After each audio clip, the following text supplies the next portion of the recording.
Para ser más puntual, debo decir que yo me dedico más bien al ámbito de la filosofía jurídica, no del derecho, cualesquiera que sean sus ramas, ¿no? Sino más bien de la filosofía del derecho. Pero la investigación documental, como le llama, que es pues más bien la investigación en periódicos, ¿sí? En revistas, en fuentes de primera mano, que son archivos de los propios actores que son objeto de la investigación.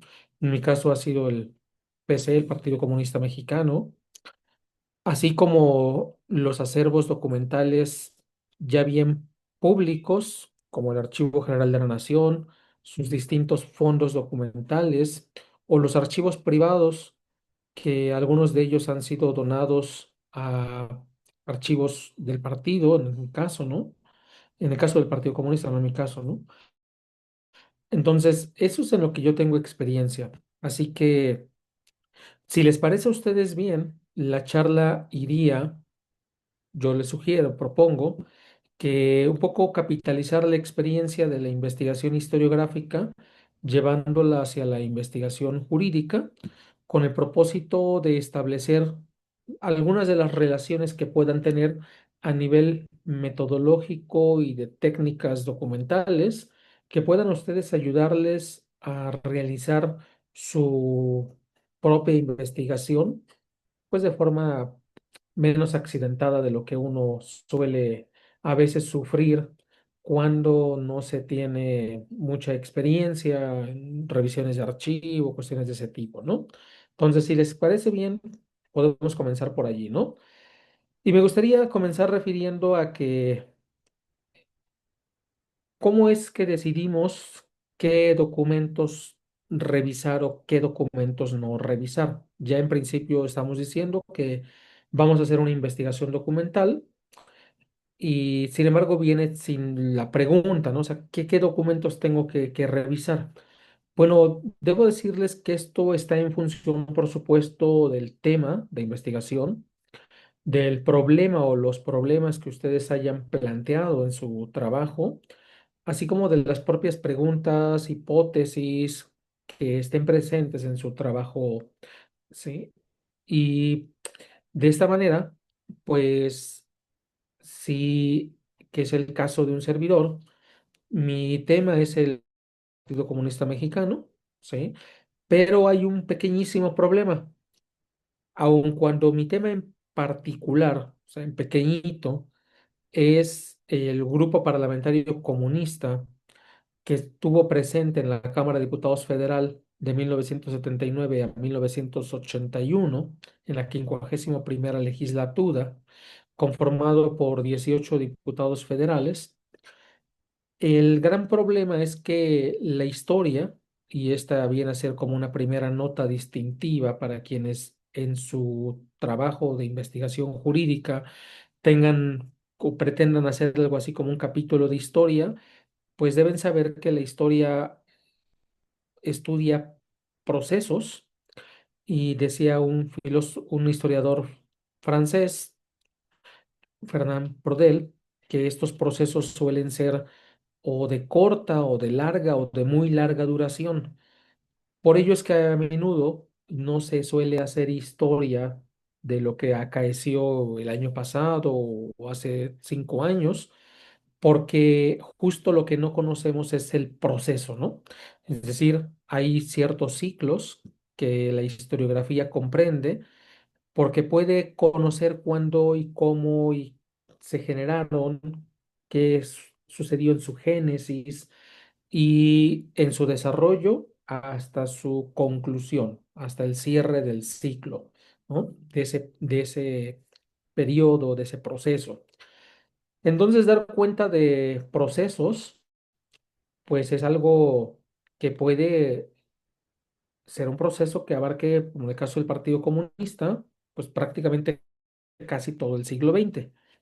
Para comprender correctamente al PC, de dónde venían, quiénes eran, eh, cómo habían ocurrido las distintas transformaciones dentro del partido, pero también en el contexto del sistema político mexicano, ¿sí? Era importante pues contextualizarlo en ese proceso mucho más amplio, que es desde el origen del propio partido, desde el 19 pues hasta su extinción, que es en el 81, ¿no? En su caso, si ustedes quisieran hacer eso, pues la verdad es que sí resultaría bastante complicado si los procesos fueran extensos. Lo que yo he leído a menudo y puede resultar de la ignorancia de un servidor, ¿no? Que no haya leído lo suficiente, es que con frecuencia denominamos parte histórica a un capítulo de una investigación, pero más bien es una mera cronología, lo que se suele hacer con frecuencia. Es decir, la característica de la cronología, a diferencia del estudio historiográfico de procesos, pues es que la cronología solamente da cuenta como de fechas, lugares, personajes y hechos relevantes, ¿no? Pero no los explica como un proceso, sino simplemente nos arroja una serie de datos y por sí solos estos no constituyen necesariamente un proceso, tampoco per se son la explicación que nosotros necesitamos, ¿no? Más bien es una cuestión meramente, en el mejor de los casos, una buena cronología, ¿no? O en otros, pues simplemente datos que ahí aparecen, ¿no? Entonces, eso es lo que con frecuencia, reitero, he encontrado, pero no necesariamente significa que en todos los casos suceda, ¿sí? Porque yo creo que tenemos excepcionales juristas que han sido grandes historiadores. De hecho, debo decirles que una generación de mediados del siglo XX de grandes historiadores, pues prácticamente todos fueron juristas, todos se formaron como abogados, en razón de que, pues, era como la carrera más próxima, ¿no? Y don Edmundo Gorman pues, fue abogado, ¿no? El historiador Zavala fue abogado, entonces hay muchos grandes historiadores que fueron abogados. Hoy en día, pues, en nuestra facultad tenemos a nuestro gran querido maestro emérito, el doctor Fernando Serrano Migallón, doctor en historia, es un gran historiador de la vida constitucional en México, por ejemplo, una obra espléndida del doctor Serrano, ¿sí? Entonces, tenemos muy buen trabajo historiográfico por parte de abogadas y de abogados, ¿no? Pero cuando solamente lo que ofrecemos son como datos aislados, no estamos haciendo propiamente una parte histórica, ¿sí? Entonces, a ver, para que capitalizar mejor esta información, uno, pues no pretendamos ser tan ambiciosos, hagamos procesos o elijamos procesos más pequeños y que esos procesos ya estén cerrados. La temporalidad y la perspectiva son muy importantes, son dos aspectos que un historiador toma en consideración. Perspectiva porque requiere cierta distancia temporal, precisamente porque el proceso ya debe estar cerrado para poder apreciarlo en su conjunto, en todas sus dimensiones y en toda su complejidad. Y eso le otorga justamente la distancia temporal, ¿no? Por eso decía, no podemos hacer historia de hace como 2 años porque los procesos están en curso, están acaeciendo los hechos, no sabemos exactamente a dónde van a ir a dar.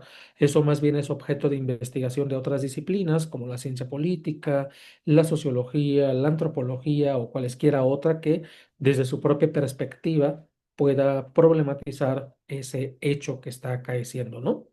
Entonces, eh, pero si lo que queremos hacer es un estudio historiográfico, pues al principio delimitemos como cuál es el tema, cuál es el problema, cuáles son nuestros actores, cuál es la periodicidad en la que vamos a abocarnos y una vez que tengamos ello, pues ya podremos propiamente pues elegir cuáles son nuestras fuentes documentales a consultar. Ahora, cuando nosotros hablamos de fuentes documentales, pensemos que lo que se está haciendo es el estudio histórico, historiográfico de una reforma legislativa, que es el caso, por ejemplo, de la LOPE, la Ley de Organizaciones, Procesos y Partidos Electorales, que sucedió esto, se anunció el 1 de abril de 1977 en Chilpancingo, siendo secretario de Gobernación el licenciado Jesús Reyes Heroles, y a petición, o mejor dicho, a propuesta del presidente en turno, que fue el licenciado José López Portillo, ¿sí? Allí se presenta, se plantea por primera ocasión hacer una reforma política. Pero reitero, como la historia son procesos, pues no es la única reforma, porque antes está la apertura democrática de Echeverría y así podemos ir atrás prácticamente todo el siglo XX, ¿no? Pero bueno, digamos, allí tendríamos ya como que un primer momento, que es donde se abre propiamente la iniciativa, y esta va a concluir con la propia Lope, cuando entra en vigor en 1978, se aprueba en diciembre del propio 77 y el 78 inicia su vigencia, y es la que va a reglamentar las elecciones intermedias de 1979, donde por primera ocasión, pues la izquierda partidista minoritaria mexicana va a tener representación, y ese ya digamos que es como un pequeño subproceso de un proceso mucho más complejo, ¿no? Si quisiéramos estudiar esto, pues como abogadas y abogados de inmediato pensamos dónde vamos a encontrarlo, pues buscamos la ley, buscamos en el diario de debates cuál fue cuándo se presentó la iniciativa, qué fue lo que se discutió en torno, quiénes hicieron uso de la palabra, etcétera, etcétera, ¿no? Y diríamos que con eso tenemos ya ciertos elementos documentales que proceden de X fuente, que es pues propiamente el quehacer legislativo.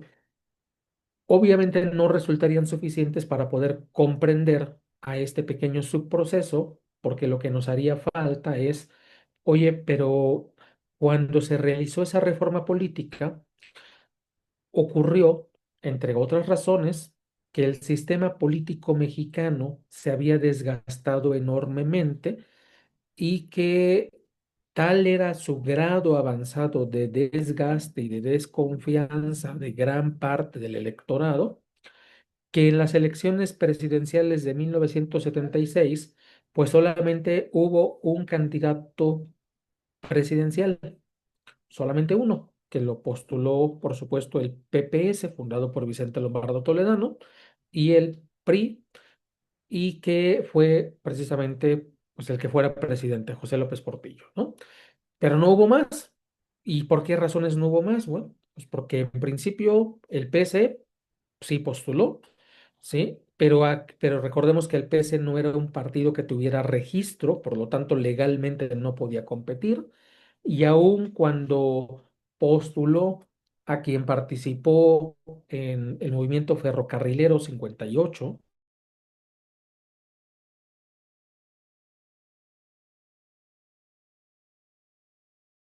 votos que obtuvieron, sabemos que por razones de registro, pues eran votos que no se consideraban válidos, ¿no? Y el PAN, pues no presentó candidato porque hubo un gran descontento al interior del partido, e Hinojosa padre, que fuera nuestro presidente, ¿no? Calderón Hinojosa, pues eh, no, había enemistades en ciertos grupos del PAN, ¿no? Esa información no sería necesaria. ¿Dónde se puede obtener?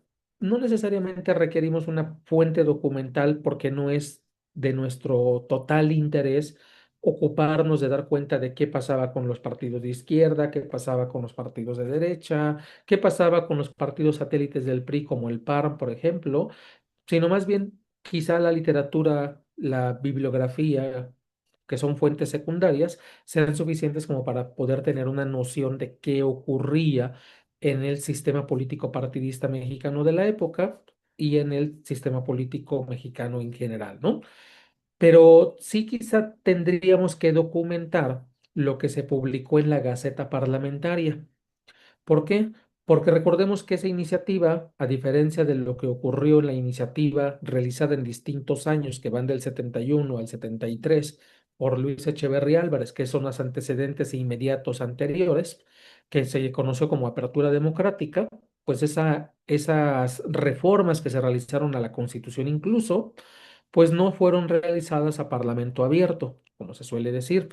En cambio, la reforma presentada por el secretario de Gobernación, Reyes Heroles, en el 77 en Chilpancingo, convocó a todos aquellos que quisieran establecer un diálogo con diputadas y diputados federales de aquella 50ª legislatura, pues que hubiera una serie de foro abierto, parlamento abierto, ¿no?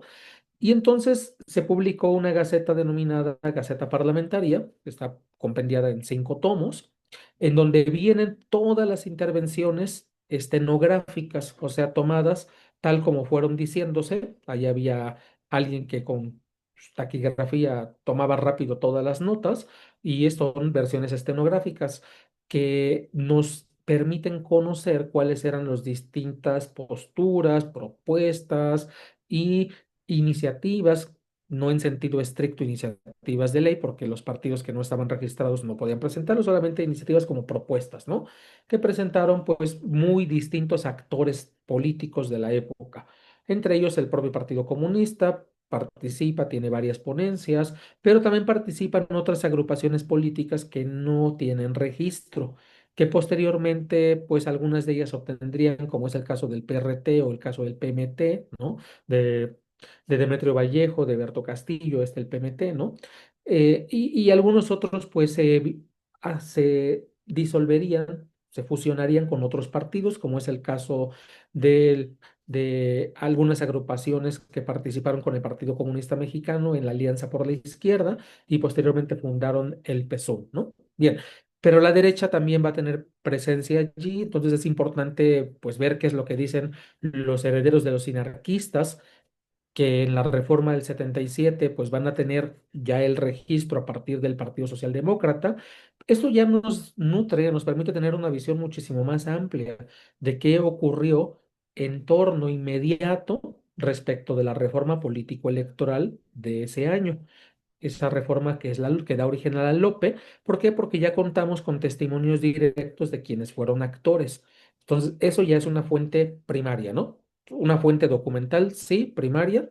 ¿Por qué? Porque son las versiones estenográficas de todo lo que se discutió en el Parlamento abierto por todos los actores que tuvieron interés. Y esto obviamente pues tuvo eco en la hemerografía, por supuesto, de la época, que va recuperando las noticias desde quién presidía en aquel momento en esta subsecretaría que pertenecía a la Secretaría de Gobernación, que se llamaba Comisión Federal Electoral, que era la encargada propiamente pues de realizar la discusión a foro abierto, parlamento a foro abierto, pero también era la encargada de organizar los procesos electorales federales de la época. Recordemos que en aquel momento, pues no existía un organismo autónomo que organizase las elecciones, sino que era parte de las funciones de la Secretaría de Gobernación a través de una comisión federal electoral, ¿no? Entonces, interesante resulta saber también cuáles son las propias posturas de la Comisión Federal Electoral. Y esto es otra fuente documental, ¿no? ¿Y es a dónde la encontramos? Bueno, pues habría que ir al Archivo General de la Nación y ver el fondo documental de la Secretaría de Gobernación, particularmente de la Comisión Federal Electoral, pues para conocer qué es lo que se estaba gestando al interior de la propia Comisión Federal Electoral. ¿Por qué es importante? Pues porque si nosotros queremos tener como la visión completa, pues es menester que hagamos esta recuperación de la información lo más amplia que sea posible. Pero reitero, ese es trabajo más bien de un historiador, ¿eh? No se asusten si van a decir, ay, yo también tengo que ir a la AGN y ver el fondo documental y sobre todo revisar el fondo José López Portillo que no está, no hay una relación correcta. Yo lo revisé, no hay una relación correcta, no hay una ficha que usted les diga, oye, ¿qué hay en cada de las cajas? Yo tuve que revisar cajas y cajas y cajas y cajas y a veces uno no encuentra lo que busca, ¿no? Entonces revisa montones de expedientes y logra apenas expurgar algo.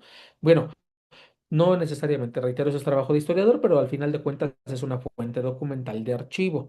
¿Por qué? Porque en ese fondo documental que está en el AGN, el Archivo General de la Nación, en la División de Secretaría de Gobernación de la Comisión Federal Electoral, pues allí se encuentran todos los documentos que la Comisión Federal Electoral fue creando a propósito de la reforma político-electoral. ¿Cuáles documentos? Pues son datos duros. Todos estos son datos duros. Esa es una parte muy, muy importante. A menudo no estamos habituados a tener información directa, confiable, o al menos que digamos, este es actor que produjo esta información y él decía que esto era así o era asá, ¿no? No lo estoy inventando. Ahí está el documento, está en el fondo del Archivo General de la Nación y esos datos duros fueron emitidos por la Comisión Federal Electoral. ¿Cómo cuáles? Pues, por ejemplo, el mapa electoral de la época. ¿Cuántos electores había? ¿Cuántas, distritos electorales? Porque recordemos que la reforma modifica también la división político-electoral a nivel de distritos y a nivel territorial para los plurinominales, porque esa es la reforma que incorpora a los diputados federales plurinominales en un número de 100 y la Cámara pasa de ser 300 a tener 400 diputados federales.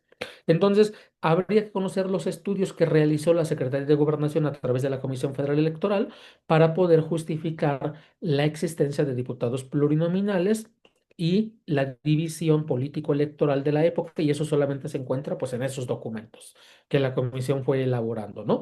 Ahí está toda la información de por qué lo fue haciendo, estadísticas, números duros, etcétera, etcétera, ¿no? Por estado, por municipio, eso ya es una labor que puede llevarles muchísimo tiempo, pero reitero, ese es trabajo que habitualmente nosotros hacemos en el ámbito de la historiografía, ¿no? Pero ahí están todos los datos duros. Esa constituye otra fuente de información documental. ¿Me siguen? Pero si nosotros quisiéramos, como es el caso de un servidor, ¿no? Oye, pero me interesa todo esto que he mencionado, la reforma política, sí, la Gaceta Universitaria está bien como fuente documental, el diario de debates está bien como fuente documental del propio órgano legislativo del Estado mexicano, lo de la Comisión Federal Electoral está muy bien, pero ¿sabes qué? Lo que ocurre es que me interesa la izquierda partidista y particularmente me interesa el PC, el Partido Comunista. ¿Qué tengo que hacer? Bueno, pues entonces tengo que ampliar mi base de información documental, ¿sí? ¿Y hacia dónde la tengo que ampliar? Pues la tengo que ampliar hacia la revisión hemerográfica.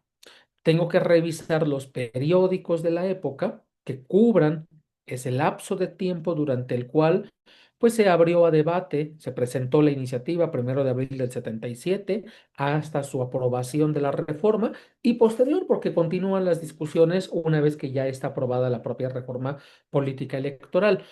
Pero, oye, pero como en qué periódico buscar, porque hay infinidad de periódicos, digo, por periódicos puede haber hasta periódicos municipales, o sea, locales de una ciudad, ¿no? Periódicos de circulación nacional. Lo que a menudo se estila, a menos que vayamos a hacer investigación regional, o sea, que ya sabes qué, a mí me interesa específicamente la cuenca del Papaloapan, ¿no? Pues entonces voy a revisar los periódicos de la cuenca del Papaloapan, cuáles circulaban allí. Pero si no es el caso, sino más bien lo que me interesa es como el sistema político electoral, pero en su ámbito federal, pues tengo que elegir los periódicos de circulación nacional. Yo sé que son muchos, entonces va a decir, "Oye, voy a revisarlos todos, pues lo ideal sería que sí, ¿no? Que revisara uno todos, pero como a veces el tiempo tampoco da para mucho, pues uno tiene que elegir cuáles eran los partidos que en la época se podían identificar como proclives a la izquierda política partidista mexicana. Y entonces van a encontrar, pues ahí está, pues Uno más Uno, ¿sí? Un periódico para entonces recién fundado, pero también está la revista Proceso, para entonces también relativamente recién fundadas, pues ocurre en el 76. Recordemos que estos dos, revista y periódico, pues tienen que ver con el golpe, como se suele denominar, a esta acción que pues se configuró, se confabuló a partir de iniciativa presidencial de Luis Echeverría Álvarez para poder quitar a quienes estaban hasta entonces en el periódico Excelsior, ¿sí? De los cargos que tenían dentro de esta forma de organización que era una sociedad, eh, ahorita no me acuerdo bien, una sociedad cooperativa, ¿sí? Para deponerlos que estaban al frente de la cooperativa que daba existencia al periódico Excelsior y con ello votar una nueva directiva y sacarlos por el periodismo ácido crítico que hacían en contra del régimen de Echeverría, ¿no? Y estos cuando salen, pues fundan periódicos que van a ser proclives a la crítica al gobierno, que entre otros dos, pues sería Uno más Uno y el otro sería Proceso. Pero también tenemos otro periódico que ese sí lo podemos tener desde todos los años 70 que es El Día, periódico proclive también a a cierta parte de la izquierda partidista en México. Y por supuesto, si su objeto de investigación es el Partido Comunista Mexicano, como es el caso de mío, pues ahí está el propio órgano informativo del propio partido, que es una fuente documental de primera mano para el caso del Partido Comunista, ¿sí? Que es el periódico que se llamaba, ustedes saben que históricamente el primer periódico aparece en la década de los 30, que se llama El Machete, fundado por Diego Rivera, por Siqueiros, ¿sí? Y esos que fueron comunistas en aquel momento, fundaron este periódico histórico del Machete. Posteriormente recibe otros nombres y viene para los años 60, ya con la llegada del nuevo grupo en el 61 al secretariado del Comité Central del Partido, llamarse La Voz de México, ¿sí? Y ya para los años 70, que ya estamos nosotros en este periodo, pues ya no es la Voz de México, ahora es el periódico, ay, déjeme acordar, como tantos años trabajando esto y no me acuerdo del periódico. Bueno, si alguien se lo sabe, me dice, ¿eh? Denme un segundo.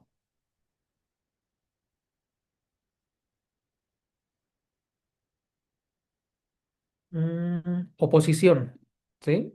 El periódico de oposición. Entonces ahí está. Pues miren, aprovechando que está aquí,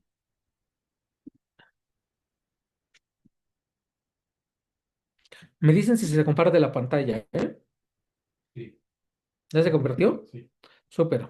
Bueno, miren, aquí tenemos justo periódicos. Estos son del 77, por ejemplo. ¿Sí? Bueno, pues se salió solo una hoja. Déjame. Esto.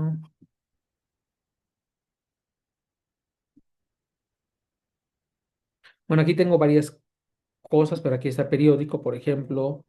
Este es 76, ¿no?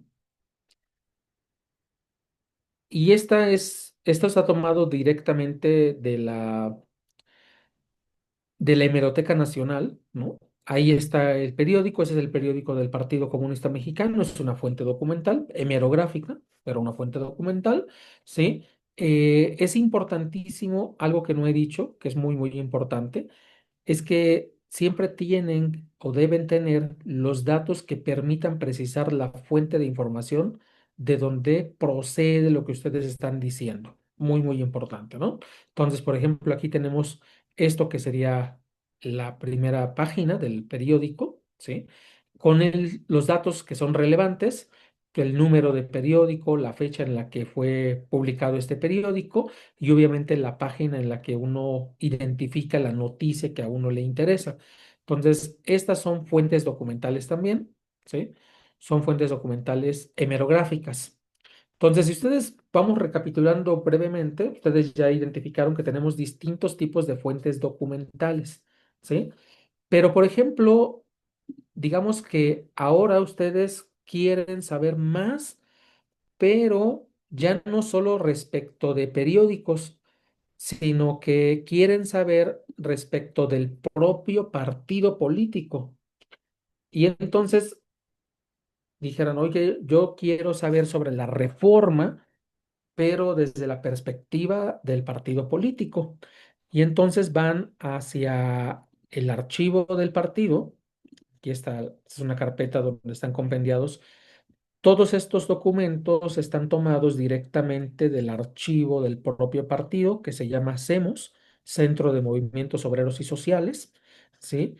Que son documentos de primera mano, son fuentes documentales de primera mano, donde el partido, a través de circulares, documentos, etcétera, pues se posiciona respecto de ciertos temas.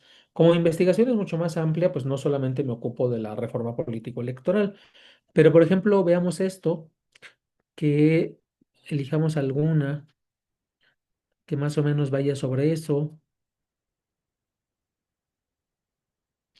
Estos tienen que ver sobre todo con fusión entre otros partidos, pero a ver, vamos a abrir este, ¿no? Ese es un documento, véase, aquí está la ficha, o sea, los datos que permiten ubicar al documento.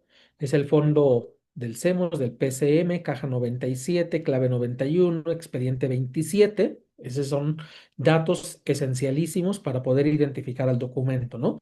Y lo que tenemos, pues es un acta del compromiso unitario entre distintos partidos políticos de la época que pretenden fusionarse con el Partido Comunista Mexicano y que posteriormente darían en el 81 existencia al PSUM y a la extensión del Partido Comunista Mexicano. Pero ese es un documento, aquí está suscrito por el PCM, por el PMT, por el PPS, por el PSR y por la Tendencia Democrática o SUTERN, como es conocida, ¿no?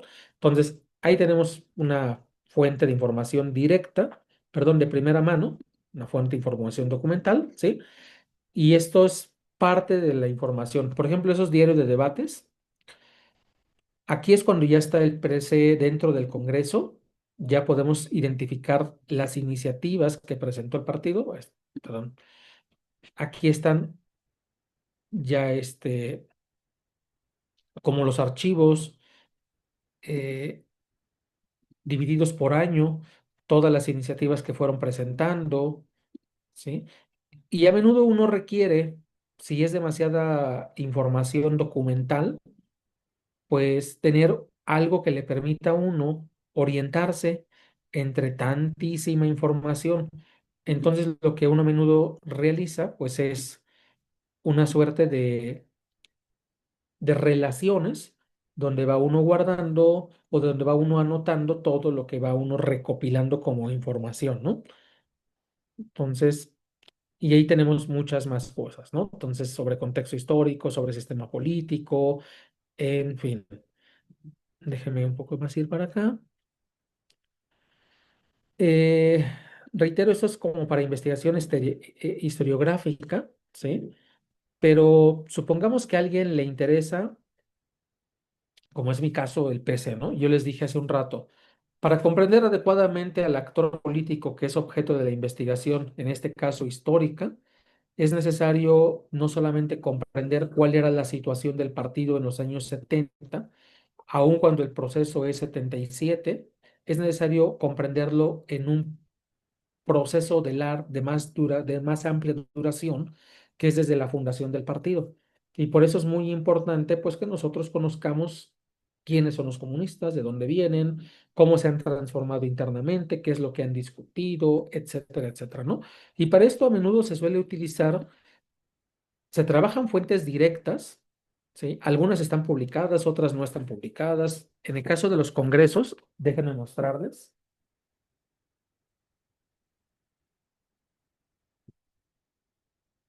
que un material que es de mucha ayuda, por ejemplo, es este, se llama Los Congresos Comunistas o sea, del partido, desde su fundación. Desde 1919 hasta 1981 se publicaban en dos tomos. La pregunta, ¿están todos los documentos de cada congreso? La respuesta es no. Están los documentos que a juicio de los compiladores son los más importantes. Ahí es un primer filtro. Si alguien quisiera hacer una investigación más exhaustiva, tendría que ir necesariamente al archivo del partido a recuperar todo lo que no está aquí. Pero como en mi caso, por ejemplo, que no voy a escribir toda la historia del partido, sino solamente una parte, pues esto me sirve mucho porque son fuentes de primera mano. En cada uno de los documentos, por ejemplo, viene de dónde fueron tomados. El documento dice, esto, no creo que se alcance a ver, francamente, pero aquí vienen los datos, ¿sí? Dice CEMOS PCM caja 2 diagonal 1925 folder 14. O sea, ya son los datos que permiten a un historiador, si esto le interesa, pues con estos datos va al CEMOS y pide la caja 2 y revisa todos los demás documentos que allí se encuentran, ¿no? Esto, al final de cuentas, tiene que ser trabajado. Todo documento tiene que ser trabajado. Los documentos por sí solos no constituyen un elemento que podamos integrar en nuestra investigación tal cual. Recordemos algo muy importante en el quehacer del trabajo con documentos, que es la hermenéutica, que es justo la interpretación documental, o sea, la interpretación en general, pero en este caso la interpretación de los documentos, ¿no? Todo documento es objeto de interpretación, necesariamente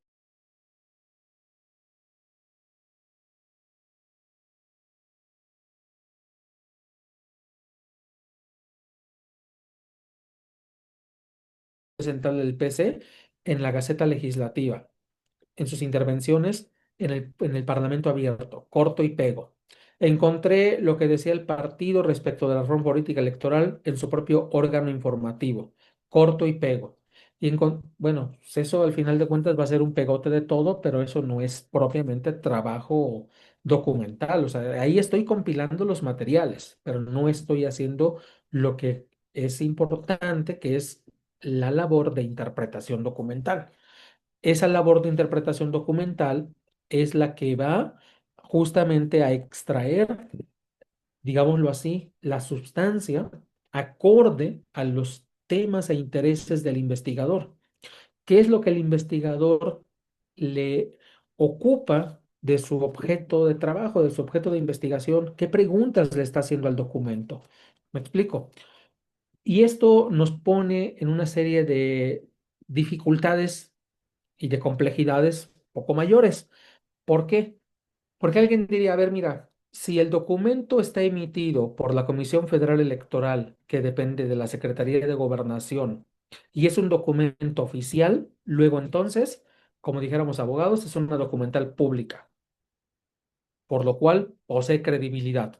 Pues no, para un historiador no. ¿Por qué no?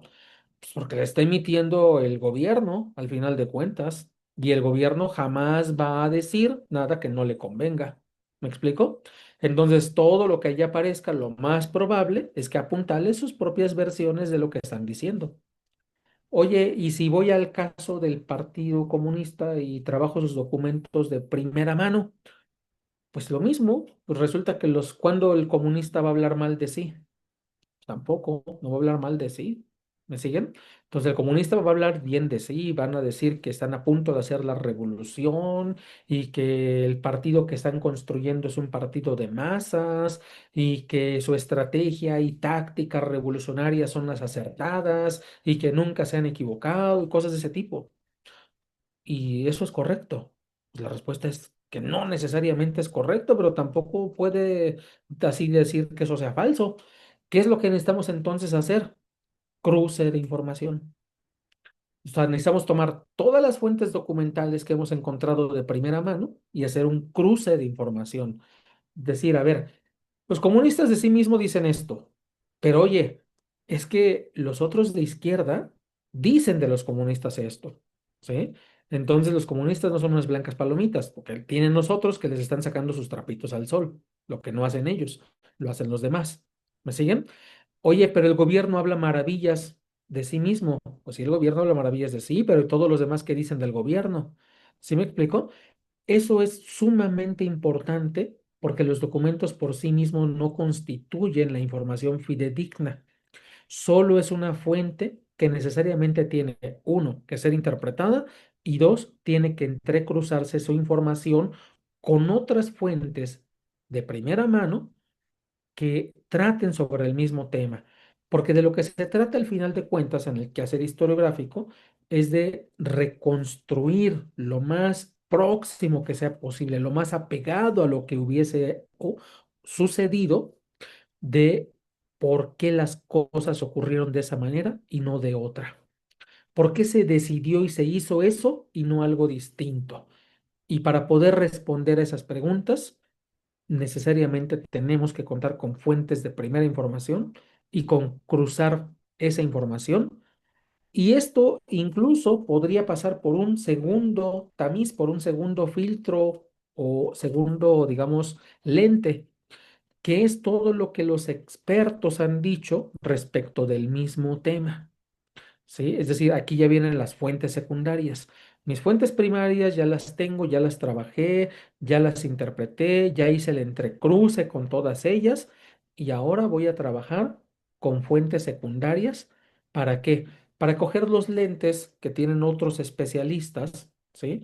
Y mirar a través de sus lentes toda la información obtenida de mis fuentes documentales. ¿Sí me explico? Entonces, por eso decir historia suena padrísimo, pero escribir historia no necesariamente. La verdad es que sí es muy apasionante, ¿no? Walter poco luego dice que yo me engolosino demasiado, pero pues así es el quehacer de un historiador. Es decir, si quiere hacer las cosas con seriedad, tiene que documentarlo perfectamente bien. Nada de inventarse datos ni de inventarse cosas y hechos que no existieron. Eso es literatura. Y está padre, puede ser novela histórica, padrísimo, pero no historia.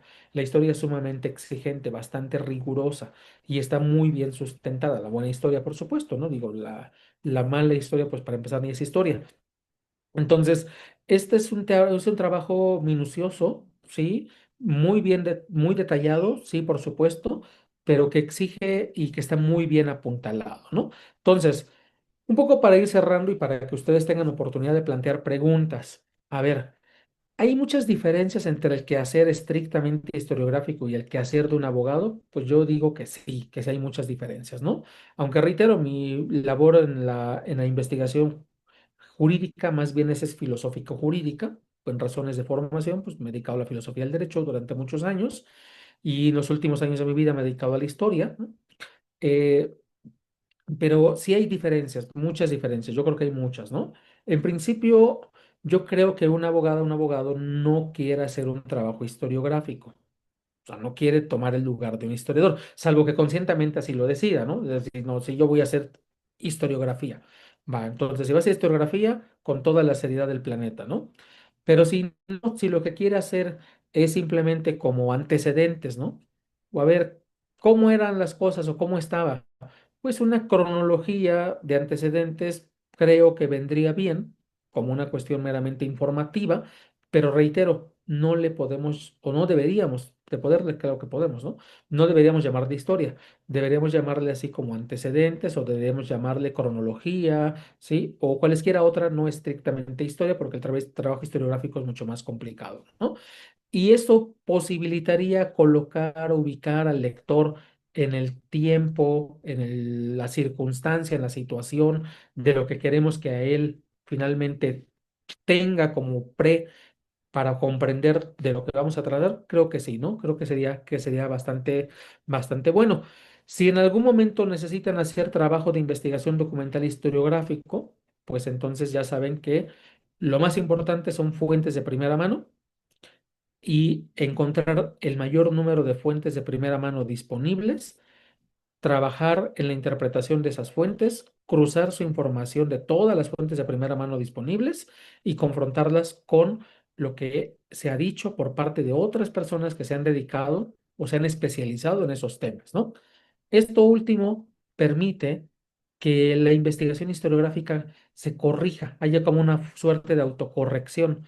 ¿Por qué? Porque uno a veces lee a un experto, por ejemplo, Barry Carr es un gran experto del comunismo en México, pero no necesariamente significa que revisó todos los documentos habidos y por haber. Entonces uno de pronto puede decir, ah, mira, ya encontré una parte que al doctor Barry Carr, pues le falló el tiro, ¿no? No, no es así.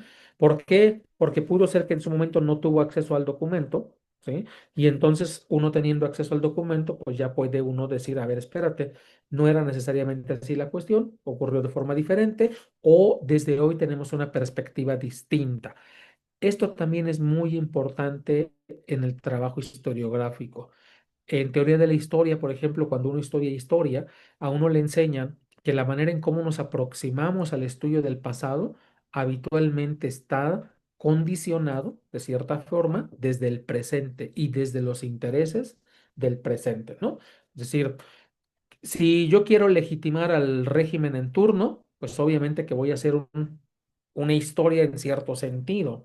Por ejemplo, la historia del PRI, la historia del periodo postrevolucionario, pues es la historia que condena al régimen de Porfirio Díaz y lo coloca en el ostracismo historiográfico de nuestra vida cotidiana y nos lo presenta como el más, dijera Walter Benjamin, el más malo de Malolandia, ¿no? Es el peor de todos. Oye, espérate, ¿y eso es así realmente, no? Sí, entonces, obviamente el trabajo historiográfico serio viene a recuperar la importancia que tuvo Porfirio Díaz, primero para poder reconstruir un estado mexicano que prácticamente pues estaba desbaratado desde donde lo vieran, ¿no? Entonces, que fue la máxima y la octava maravilla, pues tampoco, pero no es el malo de Malolandia, ¿no? Entonces, esto es muy importante que nosotros igualmente lo consideremos cuando estamos confrontando con fuentes secundarias. ¿Por qué? Porque al final de cuentas todo historiador va a tener un interés, una inquietud o una inclinación, ¿no? Y va inconscientemente incluso puede suceder que uno favorezca a unos y desmerezca a otros, ¿no? Pues esos son cuestiones que son muy difíciles metodológicamente de poder de evitar, ¿no? Entonces, pero yo creo que trabajar documentos para poder apuntalar un trabajo de investigación jurídica es posible, sí, necesario, yo creo que mucho, porque mi opinión, y creo que es la opinión de mucha gente que se dedica a la historia, al derecho no se le comprende correctamente si no se le enmarca adecuadamente dentro de los procesos historiográficos, que son las transformaciones históricas, sociales, económicas, políticas y obviamente jurídicas que han sucedido, ¿no? Si no lo colocamos correctamente dentro de esos procesos, tampoco comprendemos cabalmente el por qué o el para qué, o el a quién sirvió, o cuáles intereses estuvieron, o qué intenciones, propósitos, quiénes eran los grupos en pugna, o los grandes actores, etcétera, etcétera, ¿no? Y todo esto pertenece al final a una forma de hacer historiografía, que es la historiografía más, digamos, difundida, que es la historiografía política. No es la única forma de hacer historia ni trabajar con documentos, ¿sí? Hay quienes, por ejemplo, hacen un tipo de historiografía no política, por ejemplo, historiografía de la vida cotidiana. Y esa es súper interesante, pero también súper complicada de poder hacerla. Por ejemplo, los historiadores de la vida cotidiana se preguntan cuestiones como, ¿a qué jugaban los niños que acompañaban a los convoyes de la División del Norte durante 1914-1915 con Pancho Villa, ¿no? ¿Qué jugaban, no? Pues, ni idea, ¿no? Pues hay gente que sí le interesa saber a qué jugaban, qué juegos practicaban, cómo se divertían, en qué se entretenían, cuántos niños había, etcétera, etcétera. ¿Cuál era el papel de la mujer, por ejemplo, ¿no? Importantísimo recuperar y sobre esto hay trabajos muy interesantes de historiadoras, historiadores que se han dado a la tarea, pues de recuperar la importancia que la mujer ha tenido en distintos grupos que participan en esto que denominamos Revolución Mexicana, ¿no?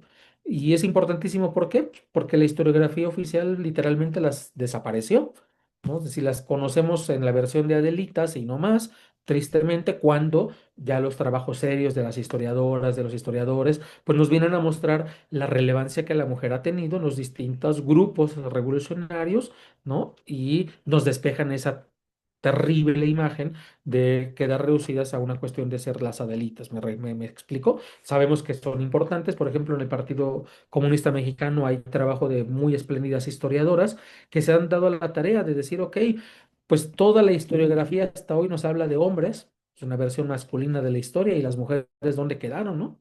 Que no había mujeres en el Partido Comunista. Pues por supuesto que las había, ¿no?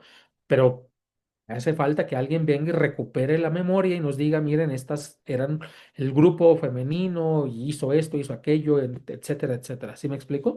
Lo mismo, hay quienes estudian la infancia comunista o las infancias comunistas, ¿no? En el PC. También son trabajos ya muy, muy específicos que obedecen a otros intereses de investigación y que van a requerir de otro tipo de fuentes que a veces no necesariamente todas son documentales. Eso es algo también muy importante.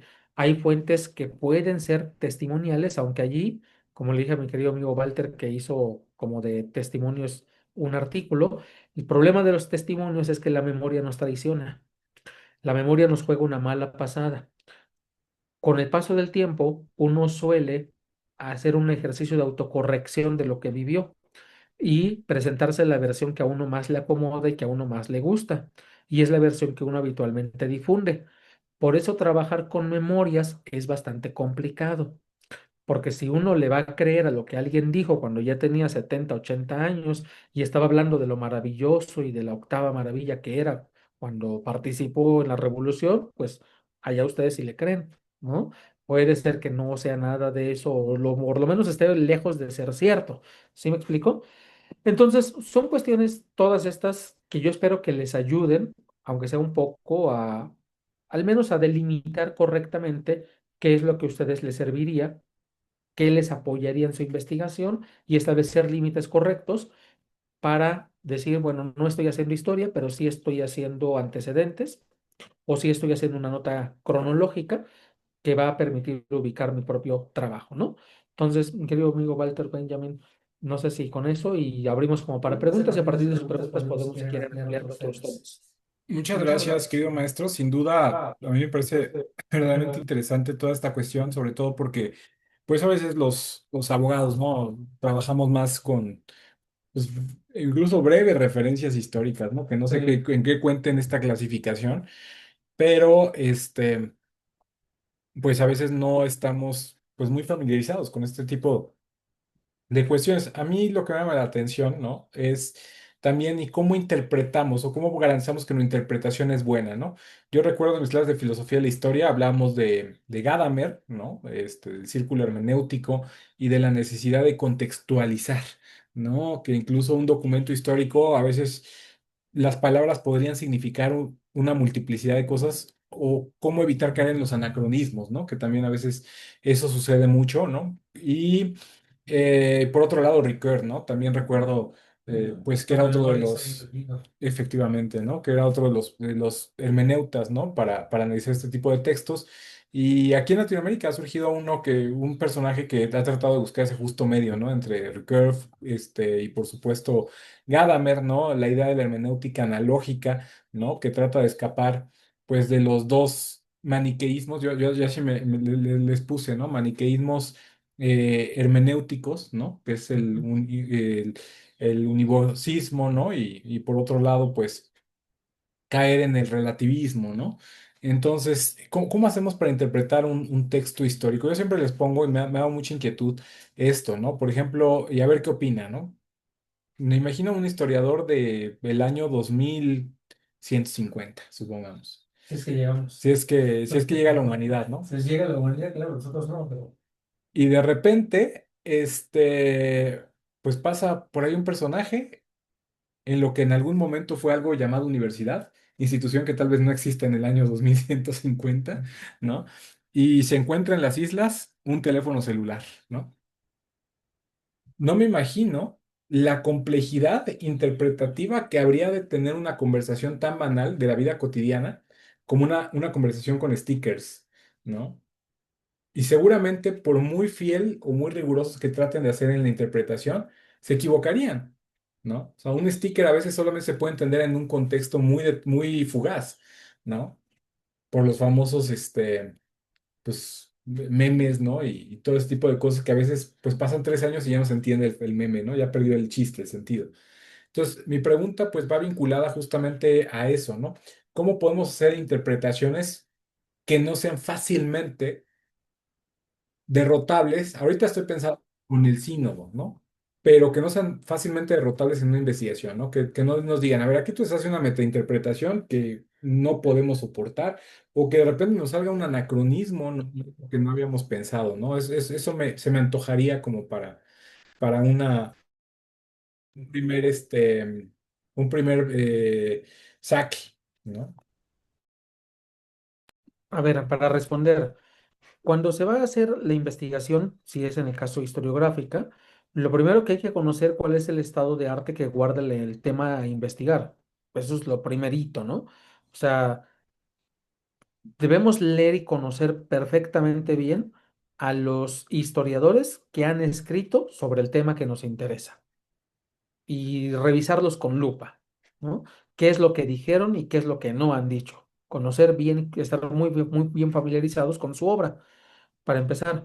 Segunda, las fuentes de información, recuerden ustedes, deben ser primordialmente fuentes de primera mano.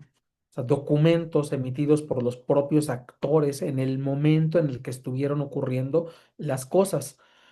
Todo documento escrito con posterioridad es un documento que probablemente nos va a decir maravillas de lo que sucedió. Tengan cuidado con eso. Los documentos tienen que ser de la época en el que fueron sucediendo las cosas. Y segunda o tercera es que hay que hacer este entrecruce, porque yo les dije hace un rato, si leemos los documentos de la Comisión Federal Electoral de la Secretaría de Gobernación, Pues obviamente que jamás van a hablar mal del gobierno, siempre van a decir que, pues, gracias al magnánimo señor presidente de los Estados Unidos mexicanos, se está realizando esta importantísima y necesarísima reforma política electoral que finalmente va a venir a consolidar la democracia en México. O sea, es el discurso. Y eso está escrito. Y no, pero oye, pero ahí está en el documento, dice eso. Pues sí, eso dice el documento, pero o sea, ¿y en serio se consolidó la democracia con esa reforma político-electoral? ¿Sí? ¿O qué entendían por democracia? ¿Qué es lo que querían decir exactamente con ello? ¿Me explico? Por eso es necesario que haya un entrecruce porque los otros le van a decir, ejemplo, el PC va a decir, oye, ¿de qué democracia estás hablando? Cuando tú eres gobierno y a través de una de tus secretarías de Estado, pues eres el mismo que organiza los procesos electorales. Y cuando tienes un partido hegemónico que literalmente tiene ocupada pues el 95% de las curules en la Cámara. No, en la Cámara Alta era el 100%, en la Cámara Baja era alrededor del 85%, y el otro 15% se lo repartían entre los partidos satélites del PRI y el PAN, ¿no? Y la izquierda no tiene absolutamente ningún diputado, ¿sí? O sea, ¿de qué democracia estamos hablando? ¿Cómo estamos entendiendo esto? ¿Me explico? Por eso es necesario que haya este entrecruzamiento. Ahora, ¿todo esto garantiza que nosotros podamos estar en posesión de la verdad? Pues no. Desafortunadamente lamento decirles que no, pero sí que al menos tengamos la convicción de que hicimos nuestro mayor esfuerzo por llegar a desentrañar qué fue lo que sucedió y por qué sucedió de esa manera, ¿no? Ahora, habrá probablemente un historiador que venga 5 o 10, 20 años después y que tenga otras fuentes documentales o que tenga otra manera de trabajar con las fuentes y que diga, ¿sabes qué? Llego a conclusiones distintas de las que llegó el historiador anterior. Sí, y eso es válido, por supuesto. Son criterios interpretativos que varían, ¿no? Entonces, por poner un ejemplo muy, muy clásico, ¿no? Cuando nosotros nos preguntamos, la revolución, para empezar, existió revolución, que es un tema súper, súper, súper discutido en la historiografía mexicana, ¿no? Pues hay autores de la talla de Arnaldo Córdoba, ¿sí? De Arnaldo Córdoba, que sostienen y lo hacen con muchos elementos que lo justifican. O sea, no es una ocurrencia, ¿no? Sino es un trabajo de investigación muy serio que vienen a decir, bueno, pues para empezar, no hay una revolución social, si es lo que nosotros queremos escuchar. ¿Sí? ¿Por qué? Porque la revolución social tiene estas características donde ha existido. Y estos son los teóricos que se refieren a revolución social. En México, ¿qué sucedió? Dice Arnaldo Córdoba, por ejemplo, en la ideología de la Revolución Mexicana, y lo que existe es una revolución populista, así le señala, así le llama él, ¿no? Y en la formación del poder político en México lo vuelve a repetir, es una revolución populista, ¿sí? Y da razón de por qué es una revolución populista, o sea, por qué el populismo está presente en México desde el periodo postrevolucionario. O sea, no es algo si ustedes lo quieren ver hace 6 años, no, no es algo inmediato, ¿no? O sea, la interpretación de Córdoba lo remonta hasta el periodo postrevolucionario. ¿Sí me siguen? Entonces, pero esa es una interpretación. ¿Tiene elementos para sostener su interpretación? Por supuesto que tiene muchos elementos. ¿Tenemos que estar necesariamente de acuerdo con él? Pues no. Precisamente por eso hay otros historiadores que tienen una forma distinta de entenderlo, ¿no? Hay quienes se refieren, por ejemplo, al periodo inmediato postrevolucionario como el periodo de caudillos, ¿sí? Y sería una forma adecuada, pues sí, sería adecuada y daría cuenta de un X fenómeno que está ocurriendo, de los generales particularmente sonorenses que van accediendo al poder político, a la presidencia, ¿no? Y van instaurando control o cierta suerte de control en el sistema político, van construyendo el sistema político mexicano, ¿no? Bueno, todo esto está sujeto a que pueda modificarse, mi querido Walter. Sí, la respuesta es siempre podemos modificarlo, ¿no? No, no podemos tener la verdad absoluta, pero sí la certeza de que hicimos un buen trabajo de investigación y está bien sustentado lo que estamos haciendo. Muchísimas gracias, muy, muy interesante sin duda. Tenemos aquí una pregunta de Claudia Hernández Velázquez. Buenas tardes, doctor. ¿Considera que los antecedentes, evolución y análisis del ISR sería un capítulo cronológico o histórico? Bueno, más bien, yo creo que allí Claudia sería quien tendría que determinar qué es lo que quiere hacer. Uno como investigador, uno como el que escribe el trabajo de investigación es el que determina, ¿no? Quiero hacer un capítulo historiográfico. estoy dispuesto a revisar fuentes de primera mano, documentales gubernamentales, documentales privadas, etcétera, etcétera. Si la respuesta es sí, y voy a colocarlo en el contexto de un proceso que está ocurriendo, que sería, me imagino que sería la política, por ejemplo, impositiva en México, tendría que ubicarlo dentro de la política económica del gobierno en turno y del periodo en turno. O sea, no sé si me explico, no solamente el impuesto sobre la renta, si entiendo que es el ISR, no solamente el ISR, sino que el ISR forma parte de una política impositiva del Estado mexicano. Y esa política impositiva forma parte de la política económica del Estado mexicano. Y esa política económica está a su vez enclavada pues en una serie de relaciones no solo nacionales, sino internacionales de político-económica exterior, ¿no? Entonces yo creo que para hacer una lectura correcta de algo así, pues se tiene que ubicar en su contexto correcto, ¿no? Yo no les dije, pero el PS es un fenómeno no nacional, sino es un fenómeno internacional. Y esto lo hace más interesante y al mismo tiempo lo hace más complicado, ¿no? ¿Por qué? Pues porque ahí es una cuestión donde la Unión Soviética, la Comintern, el PECUS, Partido Comunista de la Unión Soviética, etcétera, pues participan y participan también las distintas organizaciones internacionales que existen en torno al comunismo. Todo eso lo hace súper interesante. El eurocomunismo de los años 70 en el Partido Comunista francés, bueno, el Partido Comunista italiano, Partido Comunista francés y en menor grado en el Partido Comunista español.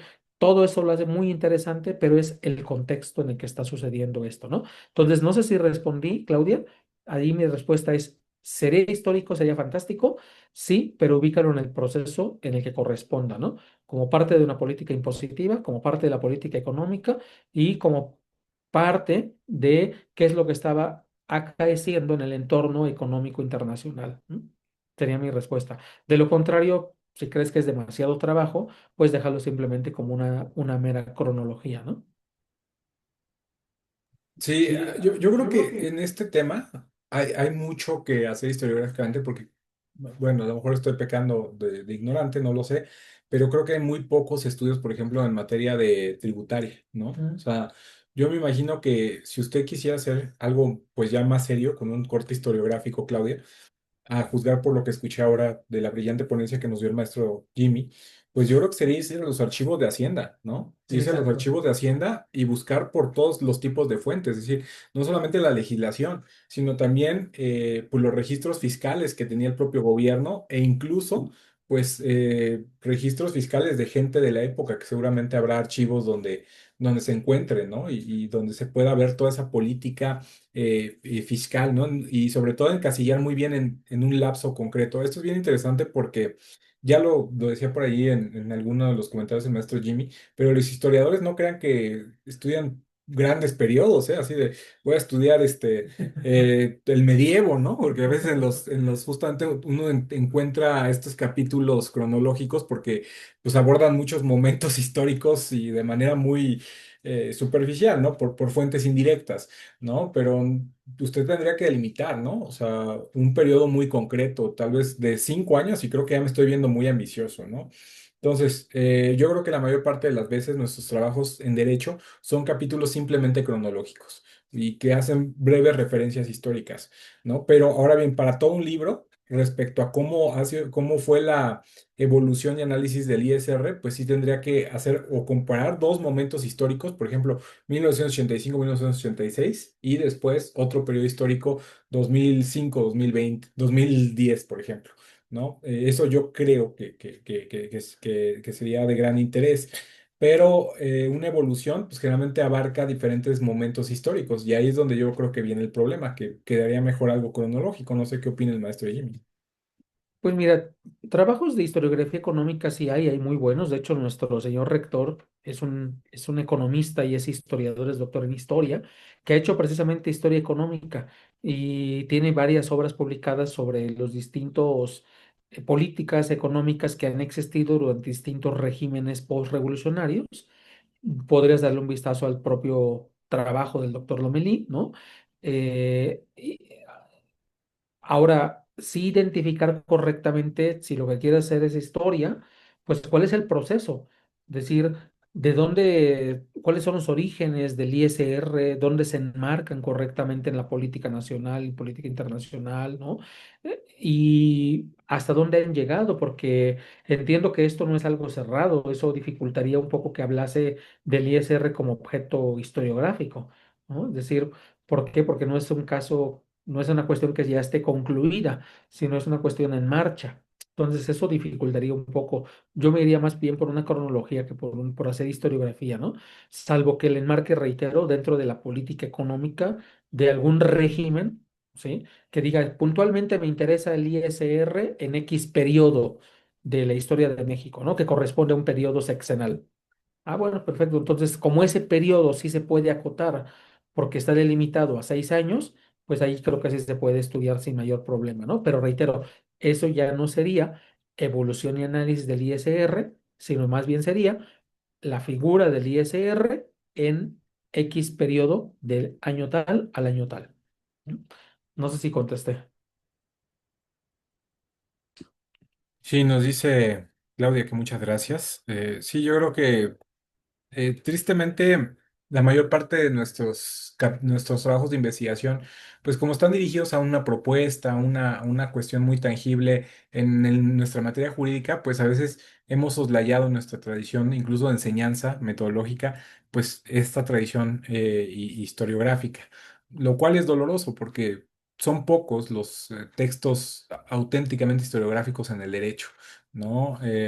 Y creo que necesitamos más, o tesis historiográficas, a lo mejor no me dejará mentir el maestro, a lo mejor y es una falsa apreciación, pero por lo menos en mi expertise es raro ver una tesis, por ejemplo, que tenga el rigor histórico o que tenga una tesis de carácter historiográfico jurídico, bueno, es tremendamente complejo de ver algo que no suele pasar. No, no sé, a lo mejor me estoy equivocando, maestro.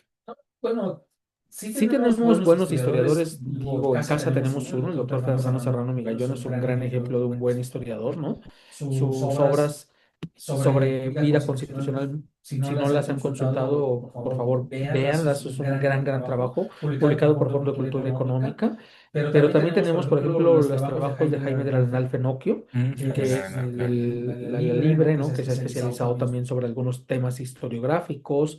Tenemos trabajos historiográficos de Luis Medina Peña, que aun cuando su trabajo es historiográfico estrictamente, pero él tiene una formación de abogado, politólogo, historiador, que justamente le permite poder hacer estos cruces bastante interesantes, ¿no? Y tenemos, vaya, sí hay trabajo historiográfico serio, no tan vasto como uno quisiera, pero sí hay algún muy buen trabajo historiográfico serio, ¿no? Ahí está levantando la mano Said. Adelante, Said. Buenas tardes, maestro. Mi pregunta es la Buenas tardes. siguiente respecto a la ponencia de hoy.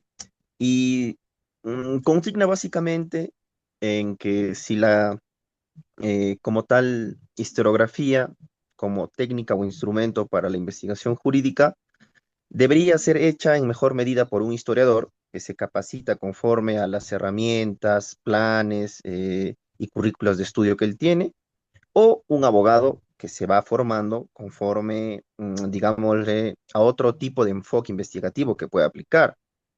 Y yo considero que si bien se llevan materias como historia del derecho o derecho romano, que no suele enseñarse como derecho, sino historia del derecho romano, y por ahí algunas ciencias afines que ayuden a este tipo de investigación, que luego se plasmarán por voluntad del investigador, ya sea en una tesis, artículo o libro propiamente dicho. Y la primera duda es, de alguna otra manera se conecta, si es que es correcto, en algún momento para abordar una investigación de este tipo, se podría hacer una reconstrucción histórico-jurídica a partir de expedientes judiciales de una determinada locación o de una determinada región. Entonces, en ese sentido, sí es posible abarcar de expedientes judiciales, que en su mayoría son decisiones de magistrados, de jueces, eh, relacionados al ámbito del proceso, ¿no? Al ámbito de una jurisdiccionalidad. Serviría como base fundamental, como fuente documentaria, porque muchas veces de alguna otra manera también se ha dicho que la investigación jurídica propiamente dicha es documental o que sigue o que va a obtener de fuentes documentarias datos, ¿no? Para sus investigaciones jurídicas. En ese sentido es la pregunta, maestro. Muchas gracias. Con todo gusto, Said. Si quieres, comienzo por el final. Si algo se me escapa, te ruego que me lo recuerdes, por favor. A ver, sí, sí es posible hacer historia a partir de expedientes judiciales. De hecho, gran parte o una parte importante de la historia de la Inquisición en México, ¿no? Está hecha precisamente a partir de expedientes judiciales, donde los expertos de ese periodo, pues, hacen investigación, incluso la lectura de los propios textos ya exige ciertas técnicas y ciertos conocimientos especializados. Uno, porque el castellano del siglo XVI, XVII, pues no es el castellano de ahora. La escritura es muy, muy distinta, ¿no? Entonces, cuando se estudia historia, pues, se suelen tomar materias que están dirigidas a quienes se van a especializar en este periodo de la historia novohispana, en nuestro novohispana, ¿no? Y se puede hacer perfectamente historia. Yo creo que ahí un trabajo espléndido basado en parte en expedientes judiciales fue realizado en los 70 por Carlo Ginzburg, un historiador italiano, un ejemplo de microhistoria, además porque se refiere a un molinero del siglo XVI en una región en Italia, que el libro se llama El queso y los gusanos. Y ese libro está escrito a partir en gran medida del expediente o de los expedientes judiciales seguidos en contra de este molinero, ¿no? Que fue acusado, Menocchio es el molinero, fue acusado pues de faltar propiamente a la religión, ¿sí? Cometer actos de sacrilegio en contra de la religión y fue finalmente condenado y ejecutado, ¿no? Pero lo interesante es cómo se recrea todo esto. Michel Foucault también tiene un trabajo sobre arqueología e investigación historiográfica a partir de expedientes, pero no recuerdo ahora el título, que incluso da origen a a una versión documental cinematográfica que lleva el nombre del protagonista, pero ahora no lo tengo tan fresco el nombre, ¿no? Si alguien lo recuerda, por favor, nos lo dice. Entonces, sí, sí es posible hacer trabajo a partir de los expedientes judiciales, ¿no? Este, mucho de lo que podemos saber, por ejemplo, sobre problemas de qué posesiones tenía el conde, el vizconde, qué posesiones tenía el gran, traficante, comerciante, etcétera, etcétera, es porque hay testimonios. Esa es una gran ventaja. La gente que deja testimonios por escrito, a menudo es la gente que tiene o tuvo poder, tuvo riqueza. La gente que no tuvo poder y que no tuvo riqueza difícilmente celebró un acta notarial, difícilmente tuvo escrituras, difícilmente llevó juicios donde ella fuese la parte actora o sí, o sea, es muy difícil que esto ocurra, salvo que sea el acusado, podríamos saber algo al respecto, pero y esto posibilita que podamos reconstruir parte de lo sucedido, ¿no? O sea, ¿cómo sabemos que Veracruz, por ejemplo, este es un trabajo fantástico de mi maestro de historia, el doctor León, ¿sí?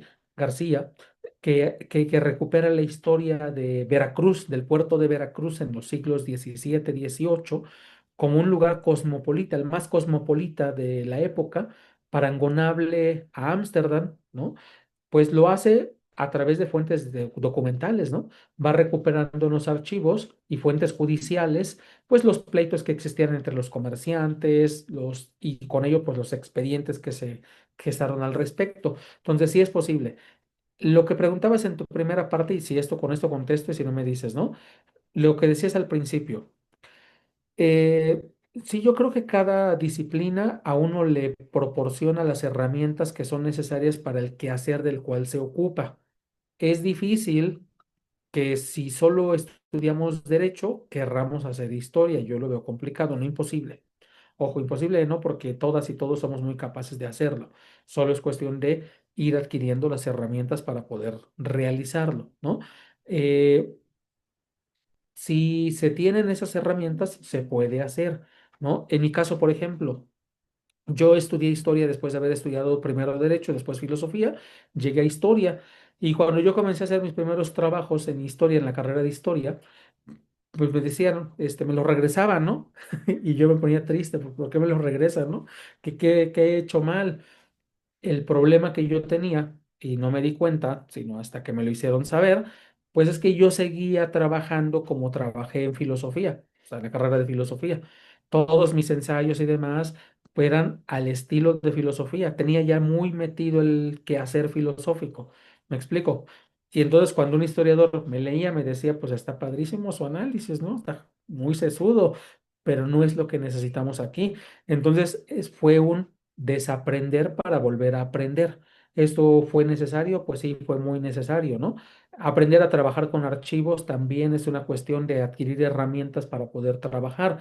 Y reitero, cuando llegué a filosofía, pues no llevaba herramientas más que las de derecho y me sirvieron para poder hacer análisis filosóficos de textos. Pues no, no me sirvieron. Tuve que aprender las herramientas propias del filósofo, lo mismo que en historia, pues tengo que aprender las herramientas propias del historiador. Y creo que eso es, si nos tomamos la molestia de adquirir las herramientas, yo no veo ninguna imposibilidad, podríamos hacerlo perfectamente. Y reitero que tenemos muy buenos ejemplos de grandes historiadores mexicanos que han sido abogados, ¿no? Entonces, eso es creo que algo que no debemos perder de vista. No sé si contesté ahí. Sí, sí, sí, maestro, conforme con la respuesta y de alguna otra manera, solo en un pequeño capítulo también de duda, ¿cómo podríamos evitar nosotros los sesgos, ya sean cognitivos o sesgos de manera en general, a la hora de poder hacer una investigación jurídicos histórica o abordarla más que todo? Porque sin duda son el estudio de acontecimientos, hechos bien marcados, verificables, comprobables, pero muchas veces, como usted ya estaba mencionando en la ponencia, a veces se sobreentiende que tal vez poder ir a una fuente que ha sido escrita por el vencedor de la historia, si es que quiere llamárselo así, entre comillas, va a conllevar algún sesgo, ¿no? En la plasmación de los datos que se quiera decir, sean un poco más objetivos o verificables para poder llegar a hacer una buena investigación histórico-jurídica. Bueno, si no queremos incurrir en el defecto de creerle a los demás, sí tendríamos que verificar la fuente directa de información y hacer el entrecruce con distintas fuentes. De eso creo que nada nos va a librar que lo tengamos que hacer. Pero al final de cuentas, lo satisfactorio que arroja como resultado eso es que contamos con evidencia dura constatable de lo que estamos diciendo, ¿sí? Alguien podrá objetar nuestra interpretación, pero ahí al final de cuentas está la evidencia, el dato duro. Me explico. Cuando nosotros nos conformamos con trabajar con fuentes secundarias, pues nos limitamos literalmente a creerle y en el peor de los casos a repetir lo que alguien más ha dicho, ¿no? Entonces, creo que son caminos que uno tiene que elegir cuál quiere andar. Quieran dar el camino del trabajo más arduo, más complejo, pero más serio en investigación, pues a darle a las fuentes primarias y a la confrontación de las mismas. Quieran dar un camino más, una vía más corta, pero no necesariamente la más seria en una investigación rigurosa, pues puede andar por la bibliografía secundaria, ¿no? Ahora, también tiene mucho que ver, yo creo, la propia intención del que va a hacer la investigación. Reitero, si su intención no es hacer una cuestión historiográfica, pues tampoco está obligado a hacer trabajo historiográfico, sino está simplemente acotado a ponerlo como antecedentes o como una relación meramente de datos y fechas y actores y demás, ¿no? Cronológica en mejor de los casos. Sí. Sí, por supuesto, yo creo que Jaime del Arenal, ¿no? El doctor Fernando Serrón y Gallón son grandes ejemplos, ¿no? Ojalá hubiera más, una lista más extensa, sobre todo de jóvenes interesados y que hicieran tesis en esta materia, ¿no? Sería muy, muy lindo que siguieran el ejemplo de estos grandes juristas. Por aquí dice Avi, o sea, que le mando saludos, que ya tiene rato que no sé de ella, es egresada, ¿no? Me imagino ya, tomó filosofía conmigo hace muchos años. Dice, buenas tardes, muchas gracias a todos por su tiempo. Quisiera preguntar, ¿es posible equilibrar la fidelidad académica con la reinterpretación de ideas desde nuevas perspectivas? Y por otro lado, ¿el contexto histórico de un texto determina su significado o solo lo condiciona? Bueno, se ve que ya tomó un curso de filosofía de la historia, ya. A ver, son dos preguntas bastante interesantes. Dice, ¿es posible equilibrar la fidelidad académica con la reinterpretación de ideas desde nuevas perspectivas? No lo sé, no creo que en todos los casos sea posible. ¿Por qué? A ver, si por fidelidad académica entendemos, quiero pensar lo siguiente, si usted entiende algo distinto me lo hace saber, que uno ha construido una forma de comprender al pasado, considerando que sea el objeto de este estudio el pasado, a partir de todo lo que ha trabajado y se ha construido una imagen de ese pasado. Y le es fiel en el sentido de que tiene elementos suficientes para poder defender que esa versión suya de lo sucedido sea la versión correcta, la que da cuenta cabalmente de los hechos. ¿Sí? Pero luego ocurre que viene una nueva oleada filosófico, teórico, histórica, que le coloca en una posición y perspectiva distinta y por lo tanto modifica sus esquemas interpretativos. Y de pronto uno se da cuenta y dice, oye, pues, ¿qué crees? Que ya me percaté que no es exactamente así como han sucedido las cosas, sino que ahora reinterpreto lo que ya había trabajado antes y cambio mi postura. ¿Eso es posible? Pues no solo es posible, sino que ha ocurrido muchas veces. En historia, por ejemplo, tenemos un gran movimiento en torno a la historia de la Revolución en México, de la Revolución Mexicana, del revisionismo historiográfico. El revisionismo historiográfico fue aquel que, por ejemplo, eh, Zapata y, Zapata y la Revolución, John Womack Jr., ¿no? O los trabajos de Friedrich Katz sobre Pancho Villa. Son trabajos que se inscriben dentro de este entorno del revisionismo historiográfico. Sí, ¿por qué? Porque uno no le creen a los primeros historiadores de la revolución. ¿Sí? Y no le creen que sea una revolución social, para empezar, ¿no? Entonces, y comienzan a trabajar desde abajo, desde cero, qué sucedió en la Revolución Mexicana, qué sucedió con Zapata, ¿sí? ¿Qué sucedió con Villa? ¿Sí? ¿Qué sucedió con la División del Norte? ¿Me explico? ¿Qué sucedió con Carranza? ¿Qué sucedió con Obregón? Etcétera, etcétera. Entonces, esa es una perspectiva que les otorga un esquema interpretativo distinto. Hay que revisar lo que los otros hicieron porque lo hicieron a partir de ciertas convicciones, ¿sí? Querían apuntalar, probablemente, en el caso de algunos historiadores, querían apuntalar un régimen ideológicamente la obra historiográfica es una excelente herramienta para apuntalar regímenes, ¿no? Entonces, ¿por qué? Porque nos da una visión del pasado que puede no ser la más certera, pero es una visión que al final de cuentas coincide con el discurso político. Y los revisionistas vienen y dicen, ¿saben qué? Esto no está bien, ¿no? Y no está bien. ¿Y por qué? Y hacen una nueva forma de entender la historia y dice, oye, estamos hablando de lo mismo, pero lo entendemos de forma bastante distinta. Sí, es correcto. Y eso ocurre con mucha frecuencia, ¿no? Ahora, dice usted su segunda pregunta. ¿El contexto histórico de un texto determina su significado o solo lo condiciona? No creo que el contexto histórico como tal sea determinante del significado del significante, sino que este juega un papel sí relevante, pero también juega un papel relevante la propia subjetividad. Es decir, recordemos, si pensamos, por ejemplo, en un documento político, el Plan de Ayala.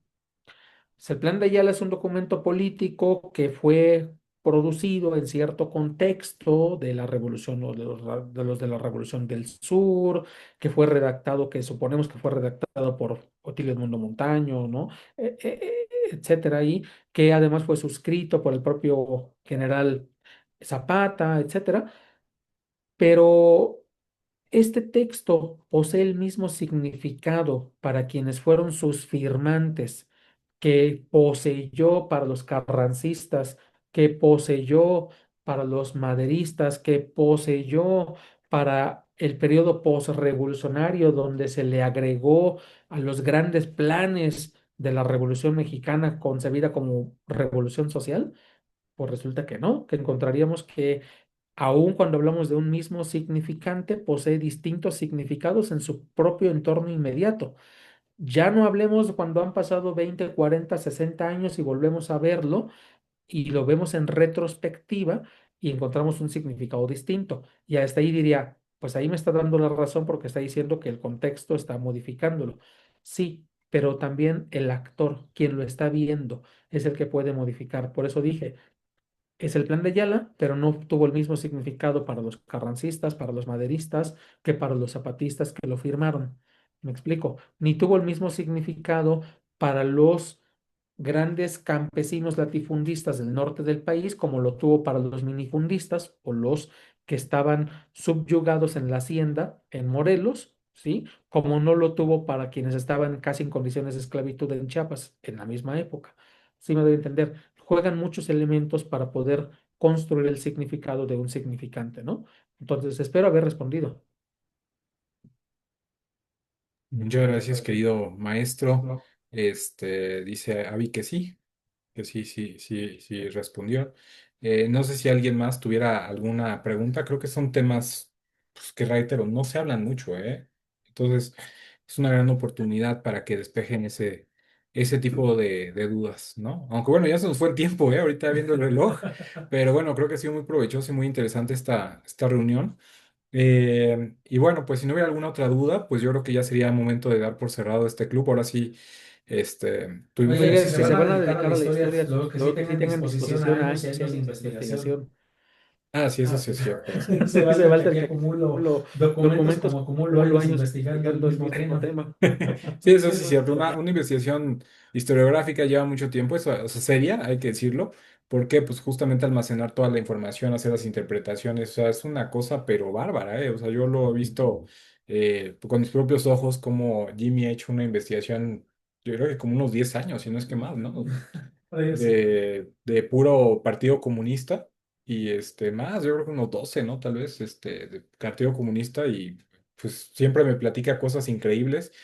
Y hay algo que también hay que advertirles, ¿no? Que cuando yo trato de hacer, porque evidentemente yo no soy una voz autorizada para hablar de estos temas, pero cuando yo he tratado de hacer un poco de pequeños ejercicios historiográficos, nivel bebé, pues me he llevado una sorpresa porque a veces uno, híjole, de repente uno ve cosas tan interesantes que se mete en otras cosas que uno está estudiando, ¿no? Sobre todo cuando uno ve periódicos y algo así, ¿no? Tenemos por ahí una conocida en común, ¿no? Que agarra y se pone a ver incluso los telediarios, ¿no? O sea, ¿qué había en la televisión? Porque antes se publicaba mucho en los periódicos la cartera de televisión y dice, mira, Chespirito estaba bien joven, ¿no? Entonces es muy fácil distraerse porque pues realmente abrir este tipo de documentos históricos, Claro, pues es ver el pasado, o los sea, conciertos de la los conceptos época, de la época, los juguetes de la época, las, la moda. la moda, las necesidades de consumo, ¿no? También, y las expectativas de consumo, los chismes, ¿no? La política de la época. Entonces es bien fácil distraerse, pero bien fácil, de verdad, se os digo de corazón, ¿no? Y luego uno encuentra cosas tan interesantes, ¿no?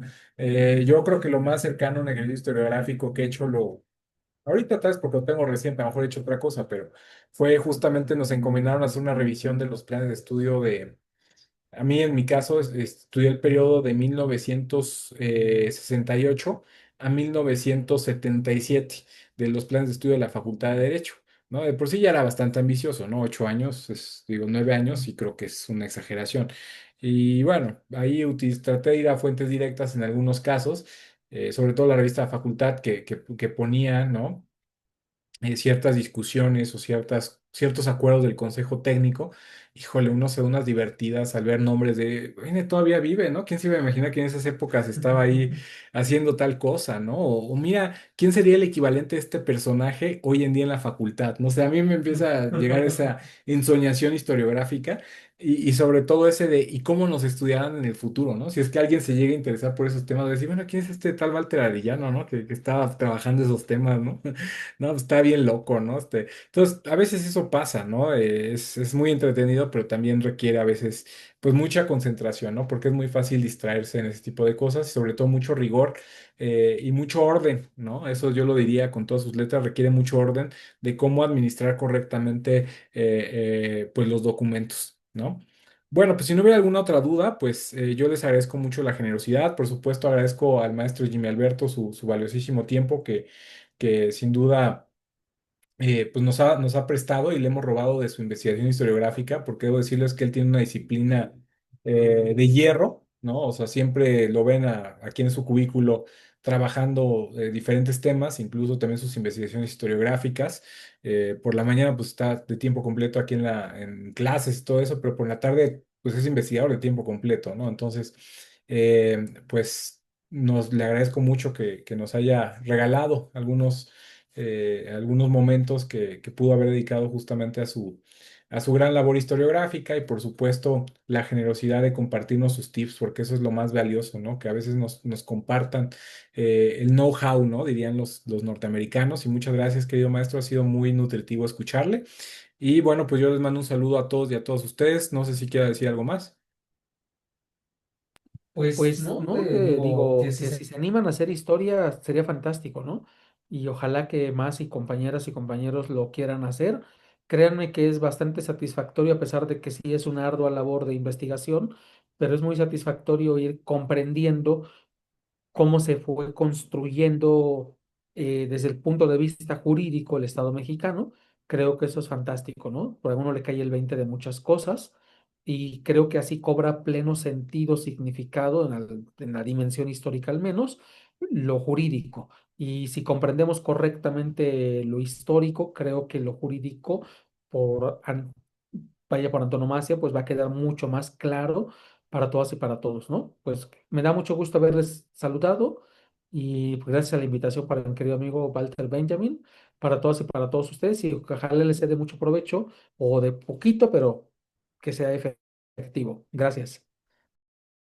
Cuídense mucho, nos vemos la próxima semana. Tengo pendiente la revisión de un protocolo, creo que es de Israel, ¿verdad? Se me fue por las vacaciones, pero la próxima semana que me toca a mí la sesión, lo comentamos con gusto. Un fuerte abrazo, cuídense mucho. Hasta luego. Gracias. Gracias.